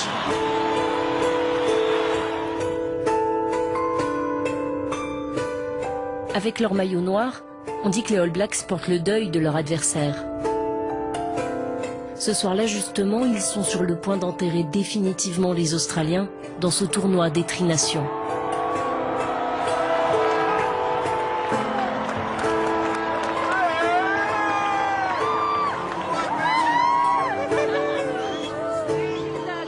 Vous pensez que les Australiens vont finir comme ça? Comment? Pendus, énervés, démolis? Oh que oui! Les Wallabies ont bien fini la corde au cou. Score final, 20-10 pour les All Blacks. Une fois de plus, il n'y aura pas de levée de deuil. Les Blacks dominent le rugby mondial depuis toujours. C'est comme ça, comme une évidence. Alors don du ciel ou don de soi? Peut-être un peu des deux. Regardez ces étoiles dans les yeux des joueurs. De solides gaillards portés par leur rêve d'enfant. Et si c'était ça, le secret des Blacks? Prenez Dan Carter, l'un des meilleurs buteurs de l'histoire du rugby, le genre de gars qui n'a plus rien à prouver. Écoutez son émotion lorsqu'il parle de son équipe.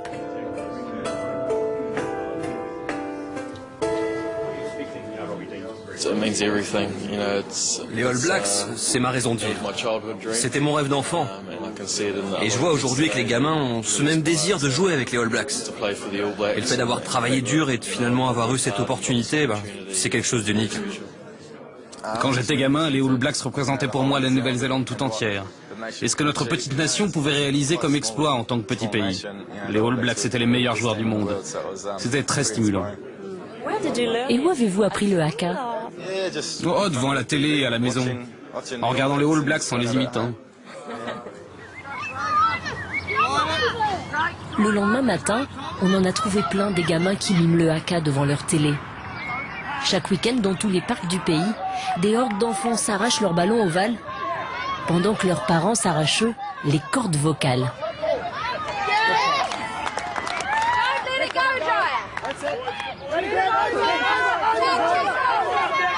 Un ballon de rugby suffirait donc à faire tourner la tête d'un pays tout entier.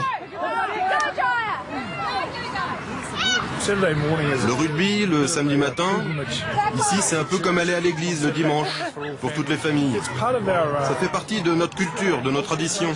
On a grandi avec ça. Oui, et nous, quand on était petits, c'était pareil. Décidément, il y a bien quelque chose d'unique, de viscéral entre le rugby et la Nouvelle-Zélande. Quelque chose, oui, mais quoi? Pour le savoir, on a sillonné le pays du rugby pendant 10 jours. Au bout du chemin, on a fini par comprendre pourquoi ça ne tournait pas rond, mais ovale dans ce pays.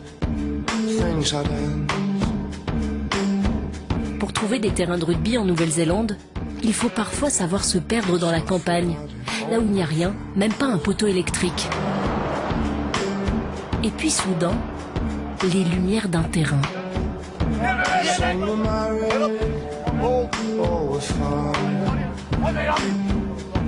Bienvenue dans le petit club de Glenmark, avec son terrain planté au milieu de 4 champs. La plupart des joueurs s'entraînent ici depuis leur enfance, comme leur père et leur grand-père avant eux. Dans le coin, il n'y a jamais eu d'autres activités. Malgré leur bedaine, ils jouent chaque semaine. Il faut dire qu'ils ont une sacrée récompense. La 3e mi-temps. Ici, on n'enlève pas les crampons, mais les bottes. Tout le monde est fermier, ou presque. Vous venez tous en bottes, en fait. Oui, désolé. On vient directement de nos fermes. En fait, aujourd'hui, c'est l'entraînement. Le samedi soir, c'est différent. On fait un effort. On vient au moins avec des bottes propres. Glenmark, la preuve que le rugby des campagnes n'est pas le rugby des bouseux. Ce petit club a formé 8 All Blacks. L'aventure a commencé en 1900. À l'époque, les joueurs venaient en carriole après un jour de voyage pour s'échanger les balles. Leurs descendants ont pris la relève avec panache. C'est notre équipe la plus célèbre. C'est l'équipe des moins de 11 ans de 1971. Il y avait 4 All Blacks, ou plutôt futurs All Blacks dans cette équipe. Robbie Deans, Bruce Deans, Andy Earl et Richard Lowe. Ils ont tous joué dans cette équipe avant de devenir des All Blacks plus tard. Il y a peu de clubs qui peuvent se vanter d'avoir eu 4 All Blacks dans leur équipe de moins de 11 ans. Et dites-nous, qu'est-ce que vous mettez dans le lait des enfants à Glenmark? Je ne sais pas si ça a grand-chose à voir avec le lait. Je pense que c'est un état d'esprit. Les gens qui jouent pour notre club ont envie de réussir. On ne se laisse pas aller, on ne brûle pas les étapes. Quand on vient ici, on joue au rugby et on joue bien.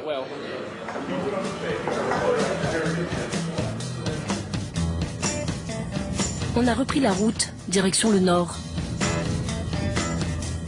Partout des terrains de rugby, dans chaque village, dans chaque quartier, jusqu'à l'overdose. Bienvenue à Nelson, là où 3 branches d'arbres suffisaient à marquer des poteaux. Dans cette ville, il y a un terrain très particulier. Il est situé exactement au centre géographique du pays. Et curieusement, c'est là que le premier match de rugby de Nouvelle-Zélande a été disputé. C'était en 1870. Un habitant de Nelson avait appris les règles du jeu en Angleterre. Très vite, le rugby a séduit ses compatriotes. Craig Goodman est spécialiste de l'Ovalie. La vie ici dans la campagne était très dure. Vous savez, c'était un pays neuf à construire. Les hommes étaient un peu bourrus et je pense qu'ils voulaient travailler leurs conditions physiques. Et le football ne leur permettait pas vraiment de faire ça, d'attraper les joueurs, de les jeter au sol, de leur rentrer dedans. Je pense que c'est pour ça que le rugby a tout de suite attiré les Néo-Zélandais. Dans le berceau du rugby, c'est soir de match. Les Makos, les joueurs de Nelson, en rouge et bleu, affrontent Hawke's Bay, 2 équipes régionales en lice pour le championnat de Nouvelle-Zélande.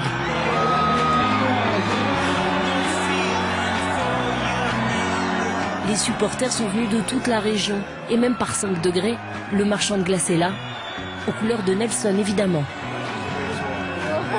L'enjeu de cette rencontre, c'est bien plus que du rugby.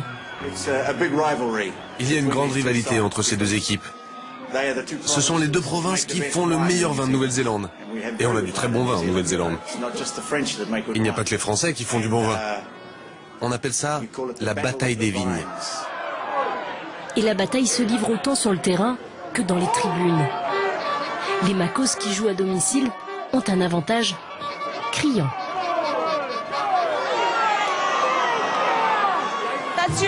C'est vos outils de supporters? Oui, oui. Comme ça, je me casse pas la voix. Et les joueurs nous reconnaissent. Ils savent que c'est nous. C'est super.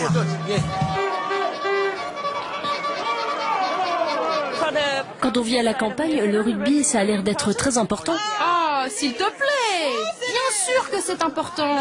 Ne pose pas de questions stupides. Le rugby, c'est comme le football en Europe. C'est notre sport national. Et les All Blacks sont les meilleurs joueurs du monde. Et ils vont gagner la Coupe du Monde, ici en Nouvelle-Zélande.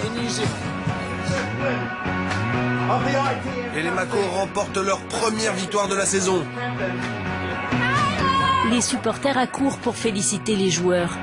Quand on habite dans des coins où les voitures ne s'arrêtent même pas, les équipes de rugby sont un peu les monuments que l'on n'a pas. Pour les commentateurs, les championnats locaux valent bien des matchs internationaux. Dans ce championnat, toute la question, c'est qui tu es et d'où tu viens. On appelle ça le rugby du terroir, du cœur. Moi, j'adore ça. C'est la période que je préfère dans l'année. Tous les matchs de rugby en Nouvelle-Zélande sont très importants. Le rugby du cœur, celui qui vous fait soulever des montagnes, celui que l'on joue avec ses tripes. C'est ce que l'on apprend au Te Aute College, un pensionnat pour jeunes Maoris. Une dizaine de All Blacks a été formée ici en 150 ans. Le rugby est l'une des matières principales.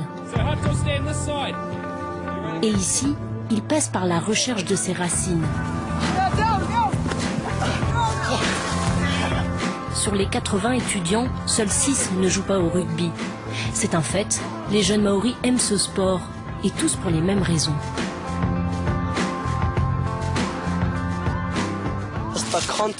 Moi j'aime le contact, les plaquages violents, et maîtriser la balle aussi.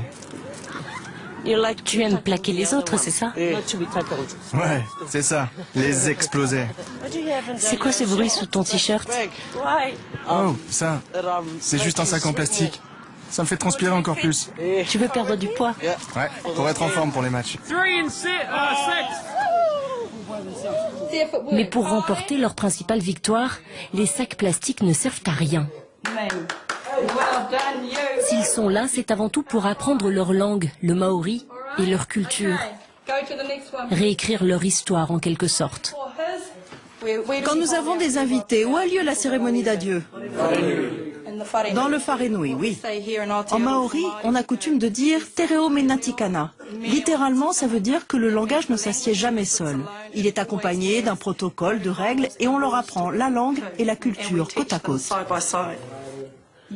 Pour ces jeunes, la culture maori et le rugby s'imbriquent étroitement. Quand on rentre sur le terrain en rugby, on a le sentiment naturel que l'autre équipe est notre ennemi. On a juste envie de faire tout ce qu'on peut pour les défier, pour leur faire honte, pour les battre. Donc tu as l'impression d'être un guerrier. Ouais, c'est comme si c'était en nous quand on joue.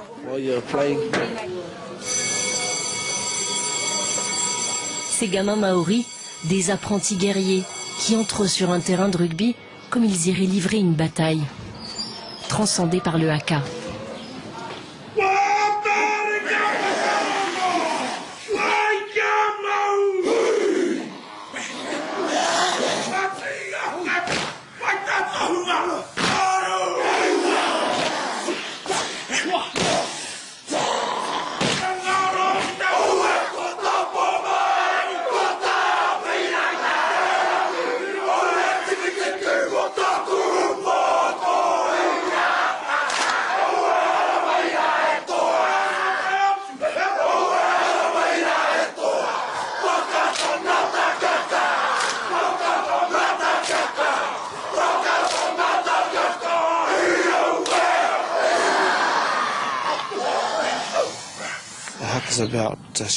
On fait le haka pour montrer à ceux que l'on va affronter notre force, notre unité, parce qu'on fait tous la même chose en même temps, et leur prouver à quel point on est bien entraîné, bien discipliné. Et c'est aussi un défi qu'on lance à nos adversaires.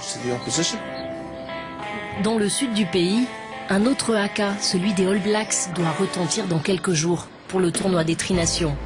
Cette fois, les joueurs sont à Christchurch, avec leur fidèle chauffeur. Grant, c'est un peu le 16e gars de l'équipe. Sa mission, être à l'heure et veiller à la petite pancarte All Blacks. Votre bus est le plus célèbre de Nouvelle-Zélande, non? Ah oui. À cause de cette pancarte. Je dois l'enlever dès qu'on s'arrête, comme ici, sinon les gens la volent. Je la décroche et je la mets à l'abri à l'intérieur.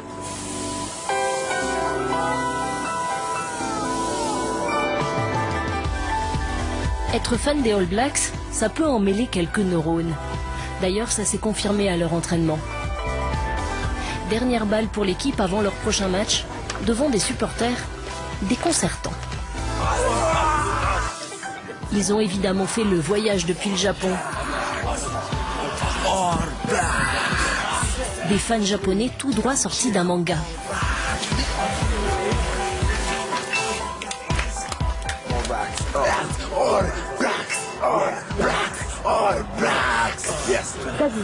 C'est un haka japonais? Ah oui, avec le style japonais. C'est le même esprit. On encourage les All Blacks et on leur donne toute notre énergie avec nos gestes. Et vous êtes tout en noir comme les All Blacks? Oui, on est les All Blacks japonais.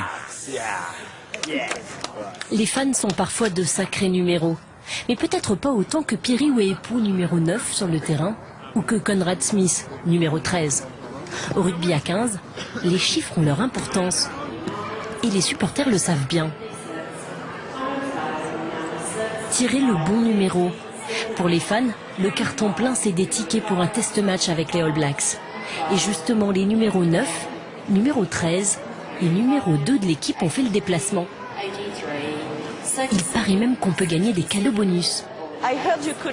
J'ai entendu dire que vous pouviez gagner un bisou des All Blacks. Ah, s'ils aiment les vieilles dames. Et apparemment, les Blacks aiment tous leurs fans de 0 à 77 ans. Et franchement, ils n'ont pas l'air de nous faire un numéro. Ils pleurent? Oui, enfin il pleurait tout à l'heure. J'ai dû le prendre dans mes bras pour le calmer. Ah mon petit gars, comment ça va? C'est important pour vous d'être là avec vos fans? Oui, c'est très sympa d'être là. Il y a beaucoup de gens qui sont là. C'est vraiment bien de les rencontrer. Numéro suivant, numéro gagnant.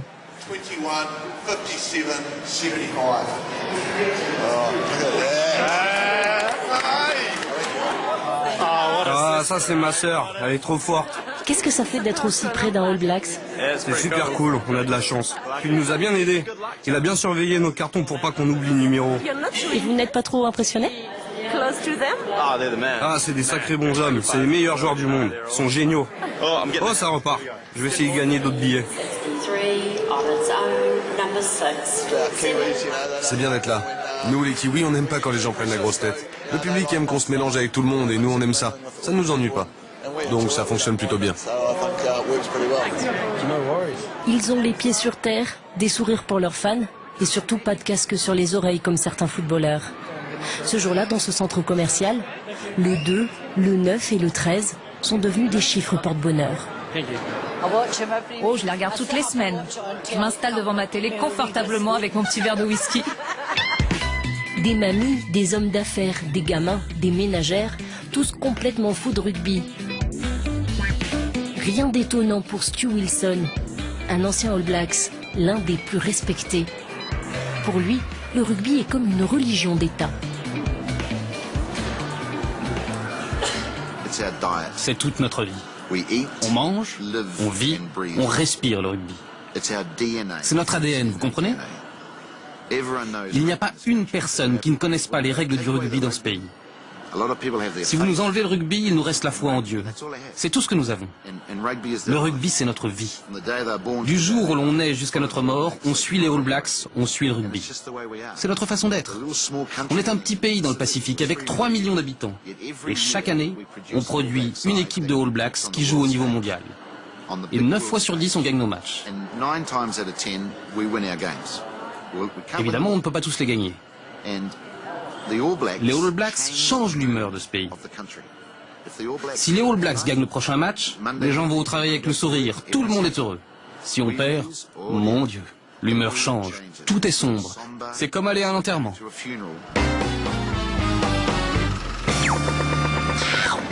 Auckland, dans la plus grande ville du pays, on a fait l'une de nos plus belles rencontres avec des joueurs hors du commun. On appelle ça le rugby fauteuil. La plupart des joueurs sont d'anciens rugbymen blessés sur le terrain. Aujourd'hui, leur ballon est rond, mais l'esprit du jeu est le même qu'au rugby. On va au contact, aussi violemment que possible. Vous n'avez pas peur pour votre fils? Non. Oh, regardez, il y a un autre joueur qui vient de tomber. Ils peuvent pas se blesser plus qu'ils ne le sont déjà. Donc, ça va. Sur ses roues, c'est comme si Curtis, le numéro 5, retrouvait ses jambes. Il se rue sur la balle comme avant son accident. Lui, il s'est brisé le cou au rugby. Aujourd'hui, il est dans l'équipe nationale. Ces All Blacks en fauteuil se font appeler les Wheel Blacks, les roues noires.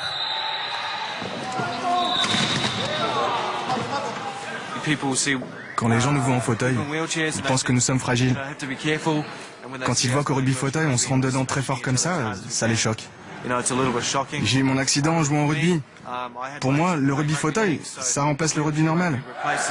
J'ai exactement le même engagement sur le terrain qu'avant. Le rugby fauteuil se regarde, mais surtout, il s'écoute. Ce jour-là, Barney, le numéro 15, a aimanté les regards, avec ses charges pour récupérer le ballon, ses accélérations et ses essais.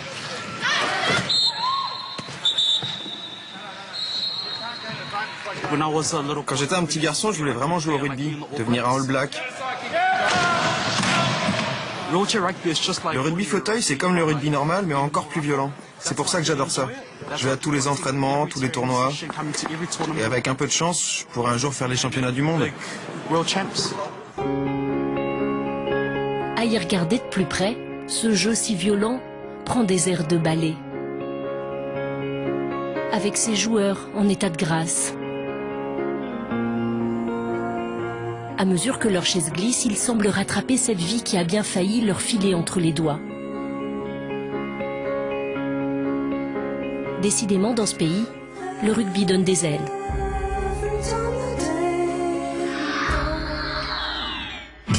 Avant de quitter la Nouvelle-Zélande, nous avons fait un dernier détour dans le temple de l'Ovalie, l'Eden Park à Auckland. En surface, on installe les derniers sièges pour la Coupe du Monde. Sous les gradins, Graham aussi s'active. Il finit un livre sur l'histoire de l'Eden Park, sa deuxième maison comme il dit. Il a commencé à y venir à 5 ans. Son plus grand souvenir remonte à 1956. La Nouvelle-Zélande rencontrait l'Afrique du Sud. Il y avait 63 000 personnes entassées dans le stade. Vous voyez ça, c'est la tribune Scotsman. Et là, c'est un arbre. Il y a quelqu'un perché dessus. Les gens s'asseyaient dans les branches, c'était incroyable. Pour les grands matchs, j'avais l'habitude d'arrêter de boire le mercredi et donc le samedi, pour le match, je n'avais pas besoin d'aller aux toilettes. Parce que de toute façon, on ne pouvait pas les atteindre. En quelques pas dans le musée du stade, on revoit les visages des plus grands joueurs du pays. On revit les plus grands matchs accueillis à l'Eden Park. Il faudra bientôt y ajouter la finale de la Coupe du Monde 2011. Une histoire du stade le plus célèbre de Nouvelle-Zélande devrait être écrite. C'est le bon moment pour le faire. On espère qu'après la Coupe du Monde, on aura l'opportunité d'écrire un nouveau chapitre sur la victoire de la Nouvelle-Zélande pour clore le livre. Ou sur la victoire de la France. Non, on aura peut-être une finale France-Nouvelle-Zélande. Et puis on gagnera, peut-être après un match serré.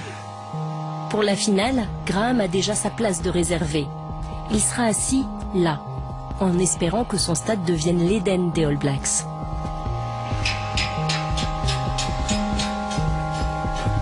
Notre périple au paradis du rugby se termine donc à l'Eden Park, le bien nommé.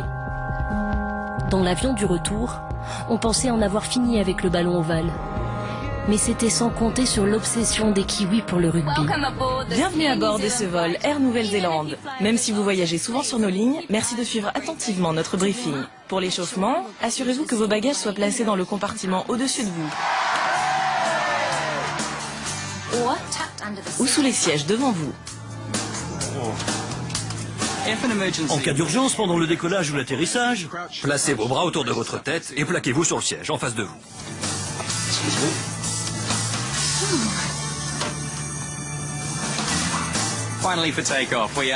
Pour le décollage, assurez-vous que votre tablette et votre repose-pied soient rangés.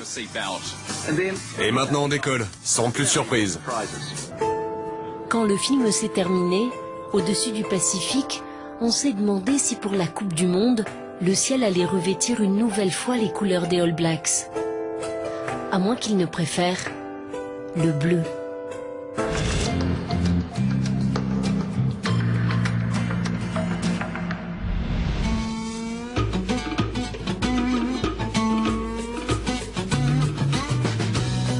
Un pays de sportifs, de pionniers, d'écolo-entrepreneurs.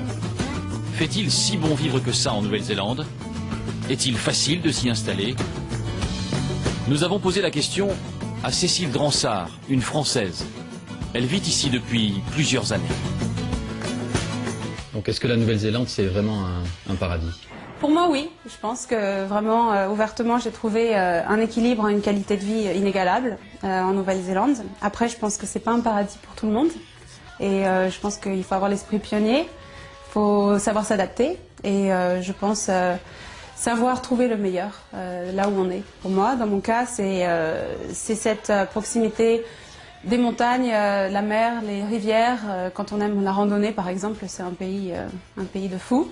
Et puis, il y a aussi, il faut savoir aimer un rythme de vie qui soit plus calme. Il ne faut pas être non plus un passionné de grandes villes, d'architecture monumentale, monstrueuse, comme on dit ça. Ouais. Et il faut savoir, je pense, profiter des bonnes choses, profiter des choses qui ne coûtent pas cher d'ailleurs. Moi, c'est quelque chose qui me plaît énormément en Nouvelle-Zélande, c'est toutes les possibilités de se faire plaisir sans dépenser d'argent. Et je trouve que c'est très sympa. Et après, c'est un pays à l'anglo-saxonne, c'est-à-dire un pays très, très libéral. Si tu bosses, tu es récompensé. Si tu bosses pas, tant pis pour toi. Alors, je pense que tout le monde serait d'accord. Après, c'est vrai que c'est mon point de vue personnel, mais les récompenses salariales pourraient être un petit peu plus élevées. Les salaires sont bas. Les salaires sont bas. Malheureusement, par toute la Nouvelle-Zélande, c'est ce qu'on entend dire. Donc énormément de Kiwis, de Néo-Zélandais vont en Australie pour trouver, puisqu'ils ont des opportunités et des ouvertures de carrière, parfois qui sont plus intéressantes, puisqu'il y a une plus grosse population, donc 4 millions d'habitants en Nouvelle-Zélande. C'est vrai que bon, il n'y a pas autant... C'est un peu un paradoxe, ça, c'est-à-dire que c'est un paradis côté nature, côté qualité de la vie, et puis en même temps, il y a beaucoup de gens qui s'en vont. Et oui, il faut savoir, il y a beaucoup de gens qui s'en vont. Les Kiwis travaillent dur, ils aiment voyager, et souvent ils reviennent, parce qu'ils réalisent quand même que ce qu'ils ont chez eux, c'est quelque chose qui leur plaît au fond de leur cœur. Mais c'est vrai qu'il y a cet attrait pour un développement personnel et professionnel pour gagner un peu plus d'argent. Donc énormément partent au-dessus sur l'Australie, quoi, sur leur cousine. Leur grande cousine. Voilà. Ouais. Ouais. Avec un peu de rivalité entre les deux, hein, je crois. Oui, mais bon, les Belges et les Français s'entendent bien, hein, malgré tout.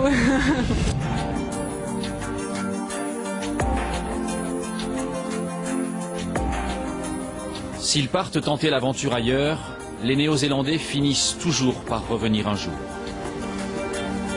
Face aux colères de la nature, face aux difficultés, ce pays a toujours choisi de regarder la réalité en face plutôt que de faire l'autruche. Avec pragmatisme. La Nouvelle-Zélande n'est peut-être pas le dernier paradis sur Terre, mais c'est toujours le laboratoire du monde, et il y fait bon vivre. Merci beaucoup de nous avoir accompagnés tout au long de notre voyage à travers ce pays du bout du monde, une Nouvelle-Zélande magnifique, généreuse et dont nous avons sans doute quelques leçons à retenir. Merci à Patrick Boité qui a préparé cette émission avec l'aide précieuse d'Isabelle Ledizé. Merci à Nicolas Maupier qui l'a réalisé. Vous pouvez nous retrouver sur le site internet d'Un œil sur la planète pour cette émission et pour toutes les précédentes. Nous nous retrouverons au mois de septembre. Et d'ici là, gardez un œil sur la planète. Bonsoir. Brother fellas in the back, sweet singers in the front, cruising down the freeway in the hot, hot sun. Suddenly red blue lights flash us from behind. Loud voice booming, please step out onto the line. Ballet bridge words of comfort, Cena just hides her eyes. Policeman taps the shades, is that a Chevy 69? How bizarre. How bizarre, how bizarre. Destination unknown as we're pulling for some gas. Officially placed a poster, reveals a smile from the pack. Elephants and acrobats, lion, snakes, monkey. Village speaks righteous, Sister Cena says funky. How bizarre. Dès maintenant.